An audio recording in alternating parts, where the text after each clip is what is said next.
ఒక నర్స్ వచ్చి గగన్ చేతికి ఉన్న రక్తాన్ని క్లీన్ చేసి, "కాసేపు ఆగండి సార్, నేను ఒక్క నిమిషంలో కాటన్ తీసుకువస్తాను" అని పక్కకు వెళ్తుంది.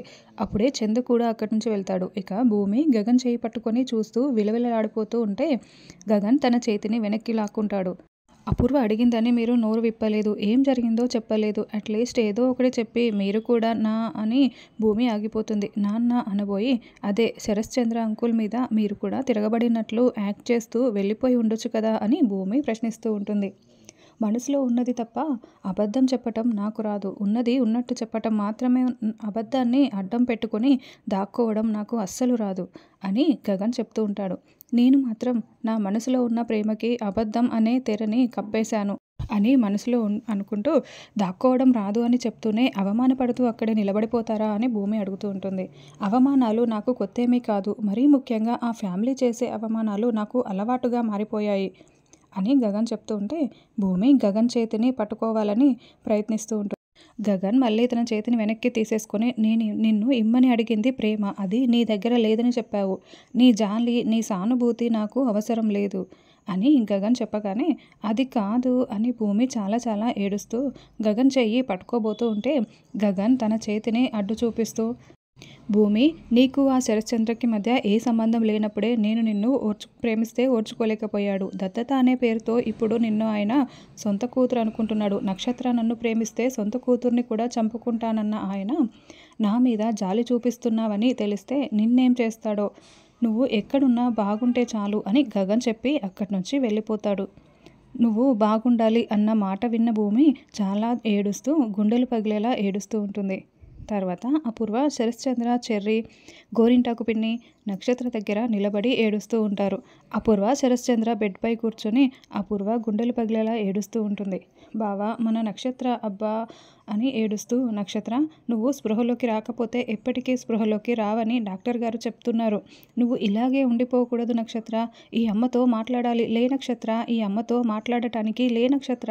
ఈ అమ్మని వదిలేసి ఎక్కడికి వెళ్ళిపోతావు? లే నక్షత్ర, లే" అని, "బావా, మనకు పిల్లలు ఇక పుట్టకపోతే మనకు నక్షత్ర ఉంది కదా అని నాకు చాలాసార్లు చెప్పావు బావా.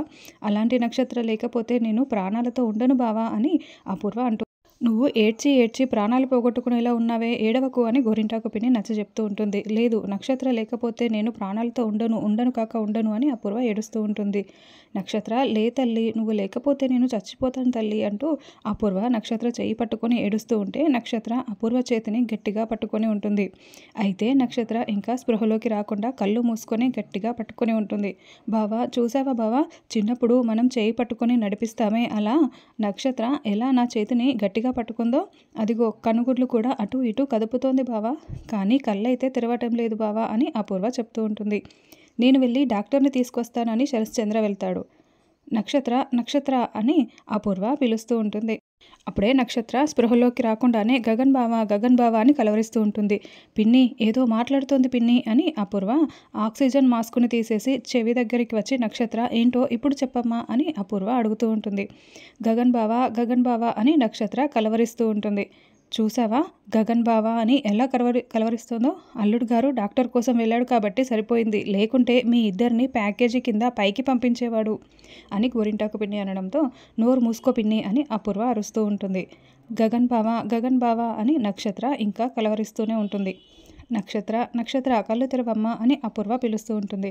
నక్షత్ర కళ్ళు తెరిచి, "మమ్మీ, నువ్వు కూడా చనిపోయావా" అని అడగడంతో, "ఏంటే ఆ మాటలు? నేను చనిపోలేదే, నువ్వే చచ్చి బ్రతికావు" అని అపూర్వ అంటూ ఉంటుంది. "అయినా నువ్వెందుకు చచ్చిపోవాలనుకున్నావు" అని అపూర్వ అనడంతో, "లేదు మమ్మీ, నేను చచ్చిపోవడానికి దూకలేదు మమ్మీ, కాలు స్లిప్ అయి పడిపోయాను మమ్మీ" అని నక్షత్ర చెప్తూ ఉంటుంది. "మీ గగన్ బావ నిన్ను ప్రేమించలేదని నువ్వే పైనుంచి దూకి సూసైడ్ చేసుకోబోయావని తెలిసింది మాకు" అని గోరింటాకు పిన్ని అంటే, "మీకెలా తెలిసింది" అని నక్షత్ర ప్రశ్నిస్తూ ఉంటుంది. "మీ గగన్ బావే చెప్పాడు మాకు" అని గోరింటాకు పిన్ని అంటుంది.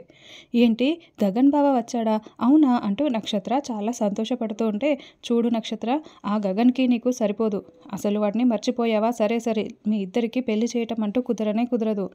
వాడు నీ చావు కబురు చల్లగా చెప్పేసి వెళ్ళిపోయాడు. వాడి మీద ఆశలు పెట్టుకోకు. మీ ఇద్దరి పెళ్లి జరగదు" అని అపూర్వ అంటూ ఉంటుంది.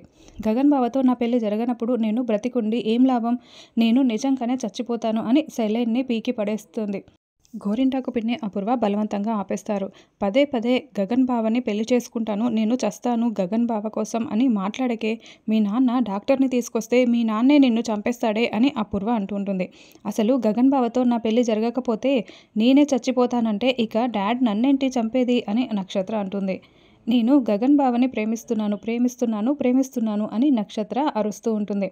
చెర్రీ షాకింగ్గా చూస్తూ ఉంటాడు. నోర్ముయ్ అంటూ అపూర్వ నక్షత్ర నోటిని గట్టిగా మూసిపడేస్తుంది.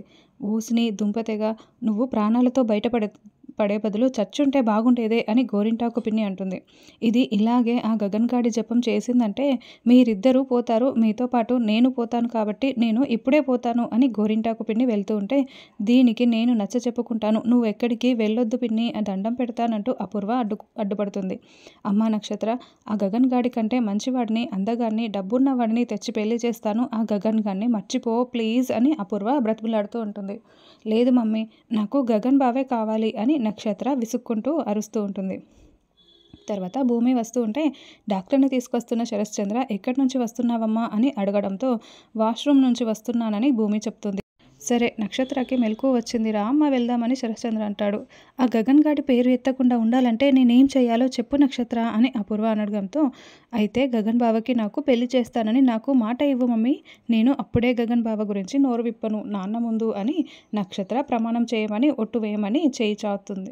ఇదే అవకాశంగా తీసుకున్న చెర్రీ, పోనీలేండి అత్తయ్య, గగన్ అన్నయ్య చాలా మంచివాడు కదా, మాట ఇచ్చేసేయండి అని చెర్రీ అంటే, నువ్వు నోరు మూసుకొని ఉండు అని అపూర్వ తిడుతూ ఉంటుంది. ఒరే చెర్రీ, అల్లుడు గారి చేతిలో ముగ్గురు చావకుండా ఉండాలంటే నువ్వు కూడా నాతో పాటే వచ్చేసేయ్, నువ్వు రాకపోతే సరే నేనే వెళ్తున్నానులే అని గోరింటాకు పిన్ని పరుగులు పెడుతూ బయటికి వస్తుంది. అప్పుడే శరశ్చంద్ర డాక్టర్ భూమి వస్తుండడం గమనించేసిన గోరింటాకు పిన్ని, అమ్మో లోపలికి వెళ్ళటమే బెటర్ అని మళ్ళీ లోపలికి పరుగులు పెడుతూ వస్తుంది. అల్లుడు గారు వచ్చేస్తున్నాడు అని గోరింటాకు పిన్ని చెప్పడంతో, మమ్మీ నువ్వు నాకు మాట ఇస్తావా లేదా అని నక్షత్ర, అత్తయ్య మాట ఇచ్చేయండి అత్తయ్య, ఇప్పుడు మామయ్య ముందు మళ్ళీ నక్షత్ర గగన్ అన్నయ్య గురించి మాట్లాడిందంటే చాలా పెద్ద ప్రాబ్లం అయిపోతుంది కదా, మన రెండు కుటుంబాలు కూడా ఈ పెళ్లితో కలుస్తాయి అత్తయ్య, మాట ఇచ్చేయండి అత్తయ్య అని చెర్రీ, అవును ఇచ్చేసేయి అన్నట్లుగా గోరింటాకు పిన్ని బలవంతం చేస్తూ ఉంటారు. ఇస్తావా, నేను నాన్నతో చెప్పేనా అని నక్షత్ర ముగ్గురు బలవంతం చేస్తూ ఉంటే, పెళ్ళి చేస్తాను సరేనా అని అంటుంది. మమ్మీ నాకు కొట్టేసి చెప్పు మమ్మీ, నిజంగా కదా నువ్వు గగన్ బావకి నాకు పెళ్లి చేస్తావు కదా అని నక్షత్ర చెప్తూ ఉండడంతో, అలాగేనని అపూర్వ ఒట్టు వేస్తుంది. అబ్బా అని నక్షత్ర చాలా చాలా సంతోషపడుతూ ఉంటుంది. అయితే నువ్వు మీ నాన్న దగ్గర గగన్ గారి గురించి ప్రేమిస్తున్నానన్న విషయం గురించి అస్సలు చెప్పకూడదు అని అపూర్వ వార్నింగ్ ఇస్తూ ఉంటే, మరి పెళ్ళి ఎలా చేస్తావు మమ్మీ, నేను ప్రేమించడం నాన్నకి చెప్పకపోతే అని నక్షత్ర అంటుంది. ఏదో ఒకటి చేసి నేను చేస్తాను కదా, అది నా ప్రాబ్లం, నువ్వు వదిలేసేయి, ఆ గగన్ గాడి పేరు ప్రేమ ఏది కూడా ప్రస్తావించకూడదు అని అపూర్వ అంటుంది. పెళ్ళి చేస్తానని మాట ఇచ్చేసావు కదా మమ్మీ, అలాగే మమ్మీ అని నక్షత్ర చాలా సంతోషపడుతూ thank you mummy, love you mummy అని అంటూ ఉంటుంది. అపూర్వ టెన్షన్ పడుతూ ఉంటుంది. రండి డాక్టర్ అని శరశ్చంద్ర డాక్టర్కి చూపిస్తూ ఉంటాడు. వావ్ వండర్, అసలు కాన్షియస్లోకి రావటమే మిరాకిల్ అనుకుంటే ఇలా మాట్లాడటం చాలా గ్రేట్, అసలు ఇలాంటి వాళ్ళు కాన్షియస్లోకి వచ్చిన తర్వాత 1-2 మినిట్స్కే మళ్ళీ స్పృహ కోల్పోతారు. ఏదైతేనేం చాలా మంచిది, త్వరలోనే కోలుకుంటుంది, 1 డే అబ్జర్వేషన్లో ఉంచుదాము అని డాక్టర్ వెళ్తాడు. అసలు ఏం జరిగిందమ్మా, ఎలా కాలు జారి పడిపోయావు అని శరశ్చంద్ర అడుగుతూ ఉంటే, మనసే జారిందల్లుడు గారు అని గోరింటాకు పిన్ని చెప్తూ ఉంటుంది. అపూర్వ ఆవిడ కాల్ని ఒక్క తొక్కేసి, పిన్ని ఏం మాట్లాడుతున్నావు అని అరుస్తూ ఉంటుంది. అంటే అదే కాలు జారి పడిపోయిందని చెప్తున్నాను అని గోరింటాకు పిన్ని కవర్ చేస్తుంది. వ్యూ బాగుందని చెప్పి సెల్ఫీ తీసుకుందామని ఇదిగో ఇలా నిలబడిందంట, పొరపాటున కాలు జారి పడిపోయిందంట అని అపూర్వ కవర్ చేస్తూ ఉంటుంది. నువ్వు బ్రతికావు, అదే మాకు 10,000 అని శరశ్చంద్ర అంటూ ఉంటాడు. బావా నువ్వు వెళ్ళి బిల్లు కట్టేసిరా బావా అని అపూర్వ మళ్ళీ అతన్ని పంపించేస్తుంది. భూమి నువ్వు కూడా వెళ్ళమ్మా, ఆ బిల్లు సంగతి చూడు అని భూమిని కూడా పంపించేస్తుంది. చూడు చెర్రీ, భూమితో సహా మీ మామయ్యతో సహా నేను గగన్కి నక్షత్రకి పెళ్లి చేస్తానని మాట ఇచ్చిన విషయం ఎవరికీ తెలియకూడదు అని వార్నింగ్ ఇస్తుంది. అయ్యో నేనెందుకు చెప్తానత్తయ్య, ఇప్పుడు ఈ పెళ్లి జరిగితే మన రెండు కుటుంబాలు కలుస్తాయని మొదటగా సంతోషించేవాడిని నేనే కదా, నేనెవరికి చెప్పనత్తయ్య అని చెర్రీ చెప్తూ ఉంటాడు. భూమి ఇంటికి రాగానే మీరా వాళ్ళు ఎలా ఉంది నక్షత్రకి అని అడుగుతూ ఉంటాడు. ప్రాణాపాయం లేదు, 1-2 రోజుల్లో డిశ్చార్జ్ చేస్తారంట అని చెప్తూ ఉంటారు. అలాగేనని వాళ్ళందరూ సంతోషంగా లోపలికి వెళ్తారు. ఇక కృష్ణప్రసాద్ భూమిని పక్కకు తీసుకొచ్చి, "ఇప్పుడు చెప్పమ్మా, అసలు నక్షత్ర నిజంగానే చనిపోవాలనుకునిందా? లేకుంటే ఇదంతా అపూర్వ ఆడిస్తున్న నాటకమా?" అని కృష్ణప్రసాద్ అడుగుతూ ఉంటాడు. "లేదు మామయ్య, నాటకం కాదు. ఒకవేళ నాటకమైతే ఆయన అక్కడెందుకు ఉంటారు? గగన్ గారే నక్షత్ర ఇలా చావు బతుకుల్లో ఉందని అపూర్వకి ఫోన్ చేసి చెప్పాడు" అని భూమి చెప్తూ ఉంటుంది. "అసలు గగన్‌కెలా తెలిసిందమ్మా?" అని కృష్ణప్రసాద్ అడగడంతో, "నిన్న నక్షత్ర గగన్ గారి దగ్గరికి వెళ్ళి ప్రేమించు లేకపోతే చచ్చిపోతానని బెదిరించిందంట. ఊరికే బెదిరిస్తుందిలే అని ఆయన కూడా అనుకున్నారంట. కానీ నక్షత్ర నిజంగానే ఇలా చేసిందంట" అని భూమి చెప్తూ ఉంటుంది. "నక్షత్ర ప్రేమ మోహం మాత్రమే అనుకున్నామే. ఇంతవరకు వెళ్ళిందా?